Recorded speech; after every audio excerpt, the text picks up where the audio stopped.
Hyderabad BJP MP అభ్యర్థి మాధవీలత తనకు ticket confirm అవుతుందని కీలక వ్యాఖ్యలు చేశారు. ఆమె దొంగ ఓట్ల అంశాన్ని ఇక్కడ ప్రధానంగా ప్రస్తావించారు. పాత బస్తీలో బోగస్ ఓట్లపై ఈసీ ఫోకస్ పెట్టాలన్నారు. పోలింగ్ కేంద్రాలందరికీ అందుబాటులో ఉండాలన్నారు. పోలీసులు నిర్భయంగా పనిచేసేలా చూడాలన్నారు. ప్రతి పోలింగ్ కేంద్రంలో వెబ్ కాస్టింగ్ ఏర్పాటు చేయాలన్నారు మాధవీలత.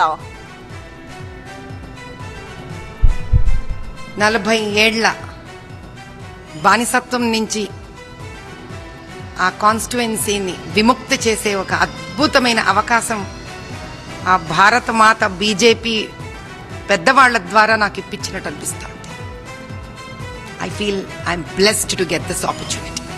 కాన్స్టిట్యుయెన్సీలో ఏం సమస్యలు ఉన్నాయో కన్నా గెలవడానికి ఫస్ట్ కావాల్సిన సమస్యలు ఏంటి అని అంటే మనకందరికీ తెలిసినవే.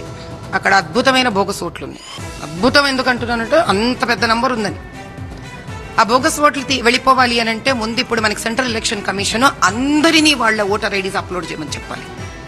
వాళ్ళ ఆధార్ కార్డ్స్ అప్లోడ్ చేయమని చెప్పాలి. సెకండ్ థింగ్ ఏంటంటే అన్నిటికన్నా ముఖ్యమైనది పోలింగ్ బూతులు ఎక్కడెక్కడైతే సందులు గొంతులలో భయం వేసేటట్టు జీవితం మీదే ఆశను పోగొట్టుకునే అంత దయనీయ స్థితిలో ఉందో ఆ పోలింగ్ బూతులన్నీ హాయిగా చక్కగా పెద్ద రోడ్ల మీద అందరి సంరక్షణలో ఉండేటట్టు ఉండాలి. రేవంత్ రెడ్డి గారు మీకు 2 చేతుల దండం పెడుతున్నానండి. ఈసారైనా పోలీసులని నిర్భయంగా ధైర్యంగా న్యాయబద్ధంగా పనిచేయమని చెప్పండి. ఇదే మీకు నా వినతి.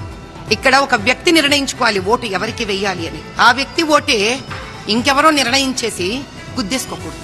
ఇక్కడ పోలింగ్ బూత్స్ కి ఈసారి ఖచ్చితంగా 2000 పోలింగ్ బూత్లకి కూడా వెబ్ క్యామ్స్ ఉండాలి.